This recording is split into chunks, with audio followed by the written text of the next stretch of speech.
আসসালামু আলাইকুম এভরিওয়ান। আজ আমরা শিখছিলাম ওয়েব ডিজাইন এবং ডেভেলপমেন্ট, এবং আজকে আমাদের ক্লাস 16 নম্বর ক্লাস। তো আমরা সিএসএস শিখছিলাম গত দুই ক্লাসে। তো আজকে আমরা সিএসএস এর আরো কিছু জিনিস শিখবো। তো প্রথমে আমরা আমাদের ভিজুয়াল স্টুডিওকে ওপেন করি। আচ্ছা, গতদিন আমরা যে জিনিসগুলো শিখেছিলাম গত ক্লাসে, সেটা হলো গিয়ে কিভাবে আমরা একটা। আচ্ছা, তার আগে আমি একটু আমার লাইভ সার্ভারটাকে ওপেন করে নিই।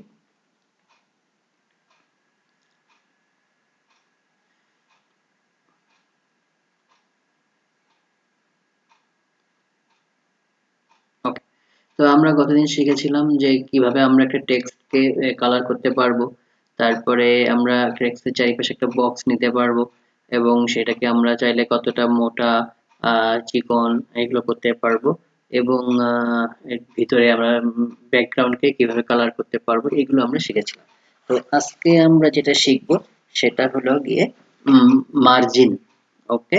তো আজকে আমাদের বিষয়বস্তু মার্জিন কিভাবে করতে হয়, মার্জিন কিভাবে দিতে হয়, আমরা সেটাকে শিখবো। ওকে, তাহলে আমরা আমাদের ক্লাস শুরু করি।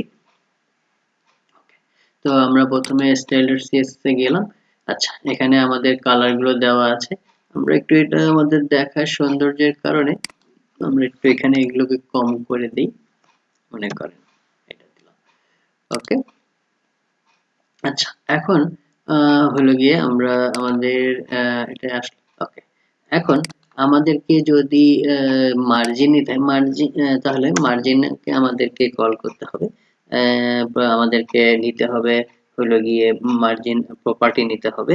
তাহলে আমরা নিলাম, মনে করেন এই যে এসে গিয়েছে মার্জিন। এখন আমরা মার্জিন নেওয়ার দুই তিন ভাবে আমরা মার্জিনকে নিতে পারবো। তো আমাদের যদি বডির চারিপাশে আমাদেরকে মার্জিন নিতে হয়, তাহলে আমরা যেভাবে নিব সেটা আমি প্রথমে শেখাচ্ছি আপনাদেরকে। যে যদি আমাদেরকে বডির চারপাশে মার্জিন নিতে হয় তাহলে কি করতে হবে। তো আমাদের বডির চারপাশে নিতে হলে আমাদেরকে চারটা মান নিতে হবে। ঠিক আছে, সেই চারটা মান আমি তাহলে প্রথমে বসাই। মনে করেন 0px, আমি আপনাদেরকে বুঝাচ্ছি কিভাবে কোনটার মান কিভাবে নিতে হবে। 0px, 0px, এরপরে 0px। ওকে, চারটা মান আমরা নিয়ে নিলাম, একটা দুটো তিনটা চারটা। ওকে, নিয়ে নিলাম। আচ্ছা, এখন আমাদের যেটা, এই যে চারটা মান হলো প্রথম, দ্বিতীয়, তৃতীয়, চতুর্থ। আপনারা এইটা একটু খেয়াল করে দেখেন। আচ্ছা, চতুর্থ। এখন এই যে যে আমরা আমাদের যে বক্সটা নিয়েছি এবং আমরা চারটা মান নিয়েছি, তো আমাদের প্রথম যেটা 0px দেওয়া আছে সেটা হলো আমার এই উপরের এইটার মান। দ্বিতীয়টা হলো গিয়ে যেটা, সেটা হলো আমার এই ডান পাশের এইটার মান। এবং তৃতীয় যে মানটা হলো সেটা হলো আমার নিচের এই জায়গাটার মান। এবং চতুর্থ যেটা হলো সেটা আমার বাম পাশের এই জায়গাটার মান। অর্থাৎ আমার যে মানগুলোকে আমরা নিব, 0 0 0 0, এটা হলো আমার প্রথমটা হলো আমার উপরের মান, তারপরেরটা ডান পাশের মান, তারপরেরটা নিচের মান, এবং এটা বাম পাশের মান। ওকে। এখন হলো গিয়ে, তো এখন আমরা, আচ্ছা, আমাদের বোঝার সুবিধার জন্য আমরা একটা কাজ করি, আমরা এটাকে একটু ছোট করে দিই, আর এটাকেও আমরা একটু ছোট করে দিই। আচ্ছা, এইভাবে আমরা এটাকে বসালাম। ওকে।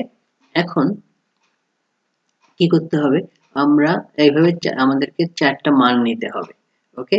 এবং আমাদেরকে খেয়াল করতে হবে যে ঘড়ির কাঁটার যে মান, অর্থাৎ ঘড়ির কাঁটা যেভাবে ডান দিক থেকে বাম দিকে ঘুরে ফিরে আসে, ঠিক এইভাবে আমাদের এখানকার মানটাকে সেভাবে নিতে হবে। তাহলে প্রথম যে মানটা হলো এইটা, সেটা হলো গিয়ে আমার এই উপরের মান। আচ্ছা, তাহলে আমি মনে করেন এখান থেকে নিলাম আহ 50px, অর্থাৎ আমি এখানে উপরে মান নিলাম 50px। দেখেন এটি নেওয়ার সাথে সাথে এটা নিচে নেমে আসলো। ওকে, তাহলে আমার এখানে 50px আমাকে সে মার্জিন জায়গা ছেড়ে দিল।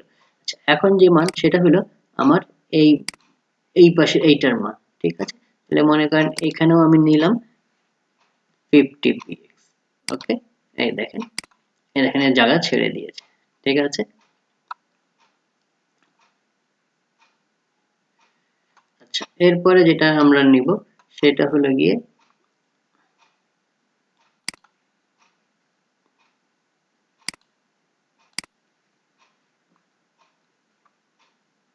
আমরা আবার আমাদের লাইভ সার্ভারটাকে ওপেন করে আসি।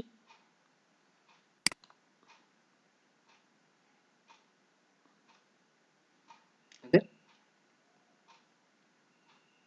আচ্ছা এরপরে আমরা যেটা মান নিব সেটা হলো আমাদের নিচের মান। আচ্ছা এখন নিচের মান যদি আমরা নেই তাহলে আমরা নিচে কত মান নিচ্ছে এটা আমরা বুঝতে পারবো না, কারণ নিচে আমাদের কোনো প্রপার্টি নাই। তাহলে আমরা এখানে একটা কাজ করি, আমরা এখানে মনে করেন এই যে এটা আছে হ্যালো বাংলাদেশ, এইটাকেই আমরা একটা কপি করে নিয়ে আবার নিচে বসিয়ে দিই। নিচে আমরা বসিয়ে দিলাম, এই দেখেন এসে গিয়েছে। ওকে, এখন আমাদের বুঝতে সুবিধা হবে যে আমরা যদি এখন এই নিচের মানটাকে নিই তাহলে ও এখানে দেখেন এখানে আমাদের কতটুকুন জায়গা আছে। এখন আমরা যদি মনে করেন এখানে আচ্ছা এখানে আমরা মনে করেন 100 নিব, ঠিক আছে। তাহলে 100 পিক্স, এই দেখেন 100 পিক্স নেওয়ার সাথে ওর নিচে এই পাশে আমাদের 100 পিক্স জায়গা ছেড়ে দিয়েছে। আচ্ছা এবার মনে করেন আমরা এখানে একটা মান নেব, এখানে আমাদের এখানে কতটুকুন জায়গা আছে। আচ্ছা এখানে মনে করেন আমরা 200 পিক্স। এখানে আমরা যে কোনো চিন্তা আমরা একটা শেখার জন্য নিচে দেখেন যে 200 পিক্স লিখেছি সেই জায়গাটাকে ছেড়ে দিয়েছে। তো এইভাবে আমরা আমাদের যদি চারটে মান নিতে হয় তাহলে আমরা ডান প্রথমে যে মানটা নিব সেটা হলো উপরের মান হবে, তারপরেরটা আমাদের ডান পাশের মান হবে, তারপরেরটা আমাদের নিচের মান হবে এবং লাস্টেরটা আমার বাম পাশের মান হবে। আচ্ছা এখন আপনাদের প্রশ্ন আসতে পারে যে সবসময় কি আমাদের এরকম চারটা মানই আসবে বা চারটা মানই লিখতে হবে? না, এরকম কিছু নাই। এমনও হতে পারে যে আপনাকে একটা বা দুটো মান আপনাকে চাওয়া হচ্ছে বা আপনার প্রয়োজন পড়ছে, তো আপনাকে সেই দুটো মান লিখতে হবে। তাহলে সেক্ষেত্রে তো আমাদের চারটা মানের তো দরকার নেই, ঠিক আছে। তো আমরা তখন কি করতে পারি বা কি করব? তখন আমাদের কাজ হলো যে তখন আমরা যেকোনো একটা একটা করে মান নিব, যে আমাদের যেটা যেটা মান দরকার সেটা নিব। তাহলে মনে করেন এটাকে আমি কমেন্টস করে রাখি। এটা কিভাবে কমেন্টস করতে হয় এবং কেন করতে হয় এটা আমি আপনাদেরকে পরে শিখাবো। আচ্ছা শিখাবো, এই দেখেন যখনই আমরা এটা কমেন্টস করে রেখেছি অর্থাৎ আমাদের এখানে আর কোনো মান নেই, সে আগের পূর্বের অবস্থানে ফিরে এসেছে। আচ্ছা এখন মনে করেন যে আমার শুধু একটা মান দরকার, যে আমাকে আমার নিচে ঠিক আছে, আমার ডাইনে ঠিক আছে, আমার বামে ঠিক আছে, আমাকে উপরের থেকে জায়গা নিতে হবে। তাহলে আমি এখানে কি করব, আমি লিখব মার্জিন, দেখেন আমার এখানে সাজেশন চলে এসেছে মার্জিন টপ। তাহলে আমি এখানে নিলাম মার্জিন টপ। আচ্ছা মার্জিন টপ নেওয়ার পরে আপনারা খেয়াল করেন যে আমি যদি এখানে এখন নেই 200 px নিয়ে, এই দেখেন সাথে সাথে সে আমার উপর থেকে জায়গা ছেড়ে দিল। ওকে, তাহলে আমি এইভাবে আমরা যদি সিঙ্গেল মান নিতে চাই নিতে পারবো। ওকে, এখন আচ্ছা আমরা যদি মনে করেন আমরা নিচের মান নিতে চাই, তাহলে লিখবো মার্জিন বটম। ওকে, মার্জিন দিলাম বটম। এখন আমরা মার্জিন বটমে কত মান নিব, মনে করেন আমরা এখানে 100 পিক্স নিব। তাহলে আমরা এই 100 পিক্স নিলাম, ঠিক আছে। সরি 100 পিক্স নিলাম। দেখি এখানে একটু সমস্যা হচ্ছে, মানে আমরা এখানে আবার লিখি মার্জিন বটম। ওকে, আচ্ছা এখানে আমরা লিখবো মনে করেন 100 px। ওকে, আচ্ছা এই যে আমরা লিখলাম 100 px, সে 100 px জায়গা ছেড়ে দিল।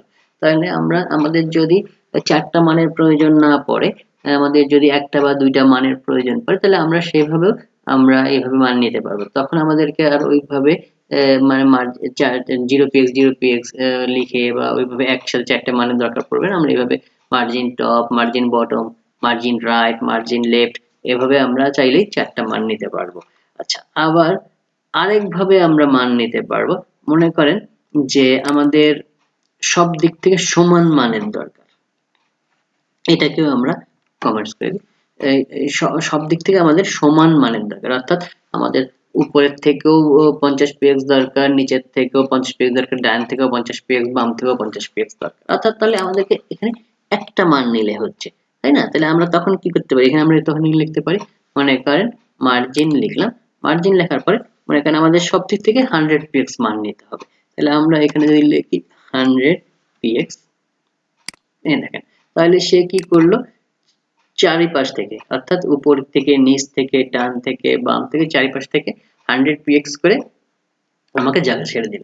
তাহলে আমরা শিখলাম যে কিভাবে আমরা চারিপাশ মার্জিন নিতে পারবি যদি আমাদের চারটা মানের দরকার পড়ে, অর্থাৎ উপর, ডান, বাম, নিচ। তাহলে আমরা কিভাবে চারটা মান দরকার হলে চারটা মান কিভাবে নিব।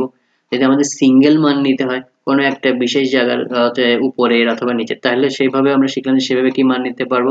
আবার আমরা শিখলাম যে আমাদের চারিপাশে একক মান নিতে হবে, একটাই মান নিতে হবে। তাহলে সেটা আমরা কিভাবে একটা মান নিয়ে মার্জিন কল করে কিভাবে করতে পারি, জায়গা নিতে হবে সেটা করতে পারি, সেটা আমরা শিখলাম। তাহলে আজকে এই পর্যন্তই। আমরা আবার ইনশাআল্লাহ নেক্সট ক্লাসে CSS এর আরো কিছু নতুন জিনিস শিখবো। তো আজকে এই পর্যন্তই শেষ করলাম। আল্লাহ হাফেজ।